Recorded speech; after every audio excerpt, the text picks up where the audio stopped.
এই যে আমি শাকগুলো ধুয়ে নিচ্ছি। এখানে আলু আছে, ডাঁটা আছে, তারপরে মিষ্টি আলু শাক, তারপরে আছে লাউ শাক, কুমড়া শাক, সব শাক মিলিয়ে আমি একটা শুটকি দিয়ে রান্না করব। ভালো করে ধুয়ে নিচ্ছি। এই যে কড়াইতে তেল দিয়েছি, এখন কাঁচামরিচ আর পেঁয়াজ দিয়ে দিলাম, নেড়ে চেড়ে তারপরে মশলা দেবো। দিয়ে দেবো রসুন বাটা, হালকা বাদামি হয়ে আসলে তারপর অন্যান্য মশলা দিয়ে দিই। তারপর দিয়ে দিলাম শুটকি, দিয়ে দিলাম লবণ, হলুদ, মরিচ। এখন ভালো করে নাড়তে থাকবো। তারপর একটু সামান্য পানি দিয়ে দেবো। এখন অনেকক্ষণ কষিয়ে তারপরে আমি শাকটা দিয়ে দেবো। এটা মশলা কষানো হয়ে গেছে, এখন দিয়ে দেবো শাক।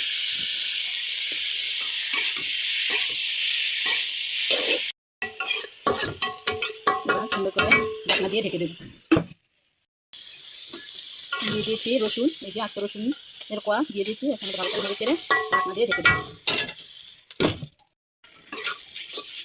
একটু এখন আমরা দিয়ে দেবো ধনিয়া পাতা দিয়ে ভালো করে নেড়ে চেড়ে নামিয়ে নেব।